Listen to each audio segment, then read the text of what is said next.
Audionya? Oh iya, ini belum dimatiin dari tadi nih. Ya, untuk dimatiin dulu. And action. Halo. Halo.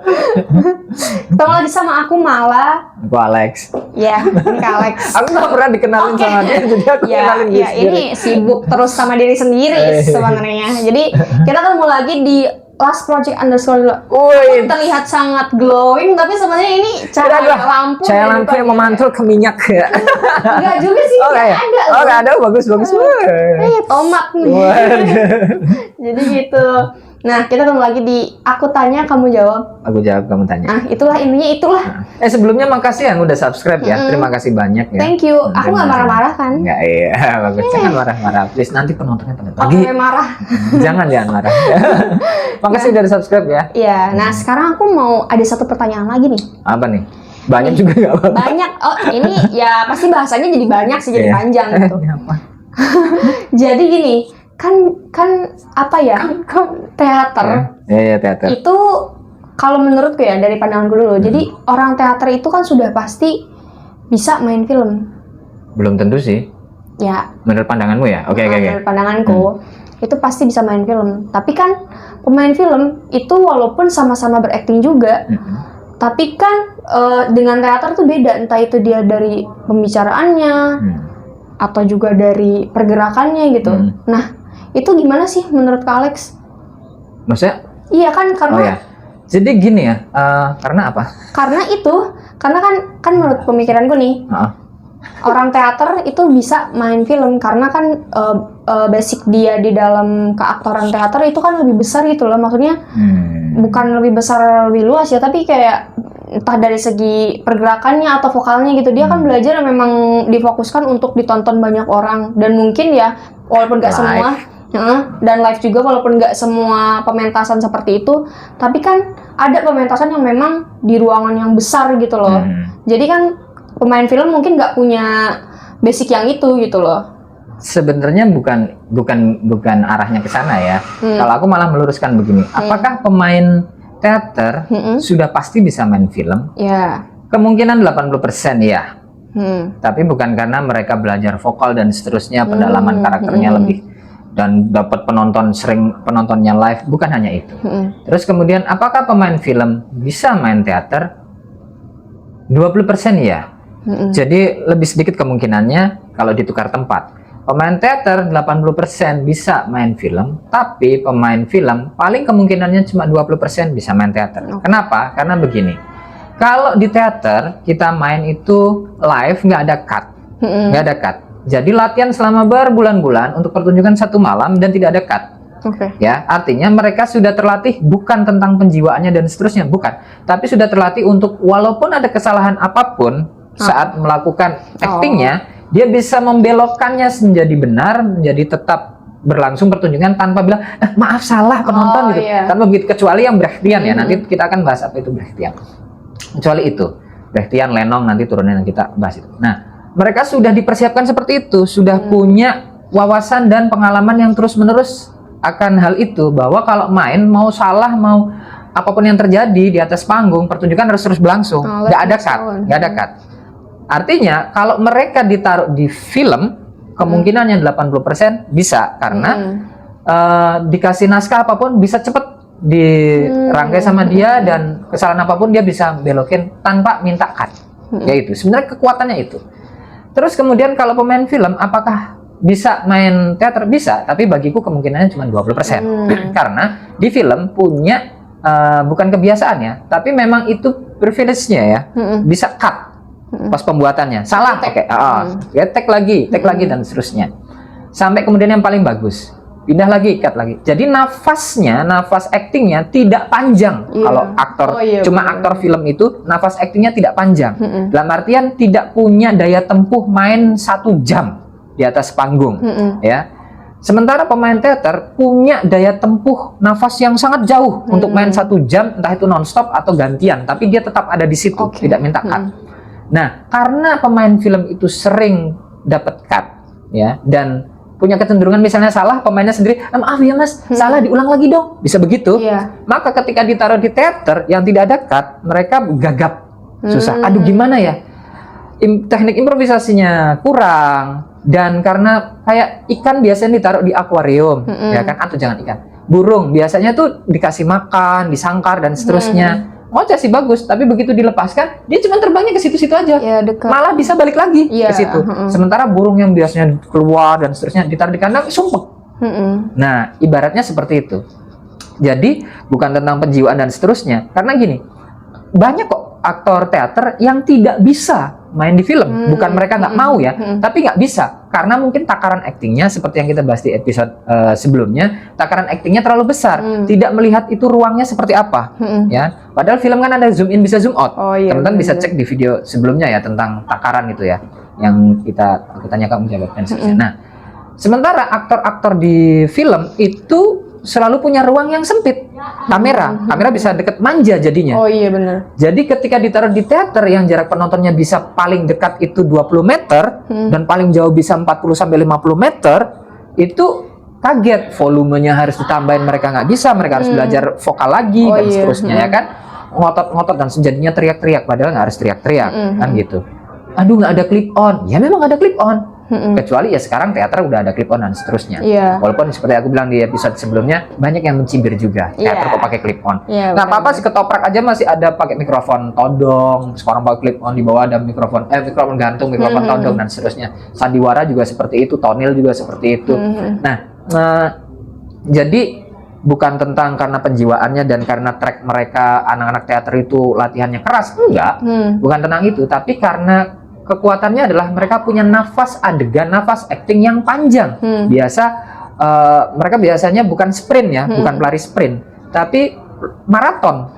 Kalau teater tuh anak maraton, sehingga sprint ya bisa sebenarnya, ya sprint bisa. Tapi nafasnya panjang. Sementara acting film kan cepet, cut, oke kita pindah angle-nya dan seterusnya, oke cut. Nah, ada yang 1 jam panjang, jadi ketika ditaruh di track yang panjang ngos-ngosan. Bukan hanya ngos-ngosan, karena tracknya biasanya 100 meter dikasih 500 meter aja udah, aduh, padahal truknya masih berkilo-kilo misalnya kan gitu. Nah, dan aku punya pengalaman gini, aku ada main film, filmnya, aku nggak akan sebut ya, karena ini akan menyinggung salah satu temanku, teman baikku ya. Itu konsepnya adalah teater. Bersyukurnya adalah film ini sangat susah untuk dicari ya. Ini festival. Aku tahu kayaknya. Iya.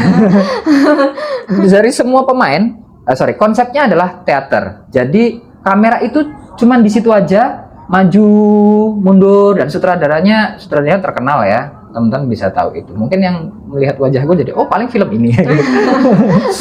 Maju, mundur, itu main festival dan menang banyak ya, maksudnya. Nggak cut selama 95 menit. Selama 95 menit. Nah, pemainnya cuman satu pemainnya yang bukan pemain teater atau belum ngicipin teater sama sekali. Akibatnya ditaruh di atas panggung film itu. Kenapa aku sebutnya panggung film ya? Karena itu memang panggung, tapi itu juga film. Ditaruh di panggung film itu, dia ngos-ngosan, dia kadang tidak bisa mengimbangi lawan mainnya. Sementara pemain-pemain yang lainnya dari teater, dan banyak yang sepuh-sepuh, bukan hanya sepuh ya, tapi pengalamannya bagus ya, track recordnya bagus itu. Aku lihat track recordnya bagus beberapa itu. Ada satu pemain yang dia pemain ketoprak, almarhum. Nggak aku sebut juga namanya. 2 di situ yang almarhum, salah satunya guruku di film. Nah, dia melakukan kesalahan di film itu, tapi karena biasa main teater ya, dia ketoprak. Salah dialognya itu, aku tahu, dan dia belokin. Dan masih tetap adegan. Dan sutradara Mas Gitit itu wah bagus banget setelah itu ke bapak itu ya, almarhum. Nah, jadi karena kami sudah sering melakukan itu, punya track panjang dan kesalahan apapun harus bisa jadi senjata untuk menguatkan dirimu, bukan untuk melemahkan dirimu di atas panggung karena tidak ada cut. Maka begitu ditaruh di film santai aja. Tapi anak teater yang nafasnya anak film yang nafasnya pendek-pendek cuma punya kemungkinan segelintir orang saja, 20% aja, yang kalau ditaruh di atas panggung teater untuk pertama kali ya, bukan untuk kesekian kalinya. Pertama kali di panggung teater, dia bisa mengimbangi ruangnya, medannya. Itu sih. Aku tidak sedang melemahkan, mendiskreditkan bahwa anak film itu lemah, enggak. Aku juga ada di dua-duanya. Aku juga mengajar untuk teater dan mengajar untuk film juga. Dan aku minta yang anak-anak kalau kamu pengen belajar tentang film, acting di film, kamu harus belajar teater juga. Aku akan begitu juga. Tidak harus jadi pemain teater, ya, biar punya pengalaman itu. Sebenarnya punya pengalaman 1 kali manggung itu akan berbeda. Iya. Gitu. Benar-benar. Itu sih malah. Oke. Ya, seperti biasa aku akan bagian highlight.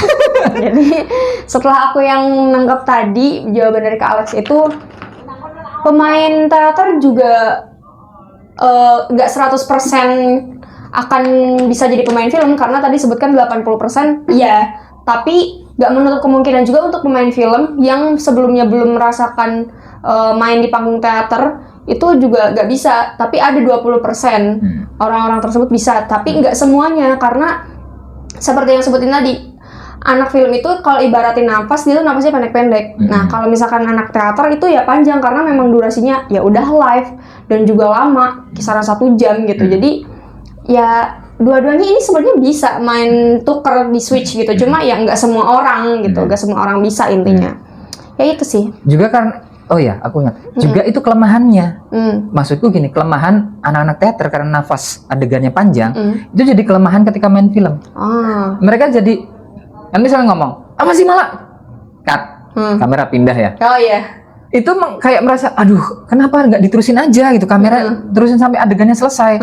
Kan kalau di teater kan gitu, lanjut terus sampai selesai kan. Aduh, kenapa sih harus berhenti gitu. Jadi untuk membangun lagi feel-nya bisa kesulitan. Sementara anak film udah terbiasa seperti itu. Kalau yang murni main film aja ya nggak pernah main teater, udah terbiasa seperti itu. Bahkan mereka dimudahkan untuk itu. Tapi kemudahan itu oleh beberapa anak teater itu dianggap sebagai kendala. Itu bisa. Kalau di teater itu kan mau 1 hari, 3 hari cerita di naskahnya ya, kan pertunjukannya cuma 1 malam. Tapi kalau pembuatan film itu bisa berhari-hari. Adegannya bisa loncat. Jadi konti-konti. Iya, nggak urut kan. Kalau di teater kan urut berdasarkan naskah lah ya, terus gitu. Tapi kalau di film kan berdasarkan adegan. Ruangnya di mana? Adegan pertama hari ke-8. Hari pertama tiba-tiba adegan 10 gitu. Kan itu bikin anak-anak teater yang biasa dari awal sampai akhir harus main itu itu jadi kelemahan. Bisa. Maka ya harus belajar dua-duanya ya, tetap gitu. Kalau mau yang paling aman, aku jadi ingat itu. Ya, kalau mau yang paling aman ya belajar dua-duanya gitu. Jangan cuma kalau belajar film dan jangan kalau teater, wah aku anak teater idealis banget. Enggak. Cicipi dulu main film. Bukan hanya tentang Anda betah atau tidak, mampu atau tidak. Itu yang kelihatannya, kan ada banyak anak teater yang apa sih film? Coba dulu. Coba dulu. Punya track itu. Karena aku ada di 2 tempat itu ya. Aku kayak amfibi. Aku ada tempat itu. Iya, jadi bisa nge-compare ya. Maksudnya aku bisa membandingkan itu tanpa harus ngomong kosong gitu. Aku ada di 2 tempat itu dan aku merasakan 2 hal itu.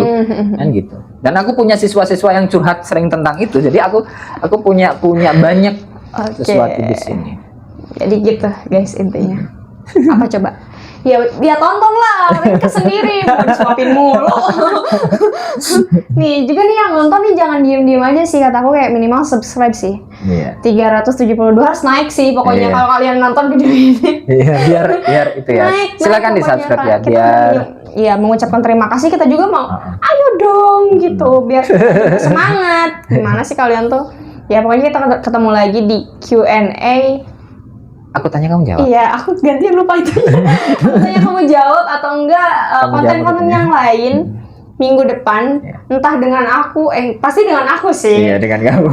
Entah dengan Kak Alex atau dengan siapa yang baru lagi. Iya, yang horor nanti akan pindah channel ya. Kalau yang nungguin yang horor-horor di sini, karena kan kita channelnya kan gado-gado, ada horor, ada curhat, ada storytelling, ada yang aku tanya kamu jawab. Nah, yang horor akan pindah channel ya. Ntar kami kasih tahu channelnya di mana. Ya, itu khusus fokus gitu nonton horor. Nanti ada horor gitu. Khusus tempat khusus sendiri. Oke, gitu dulu video buat hari ini. Makasih. Bye bye. Bye.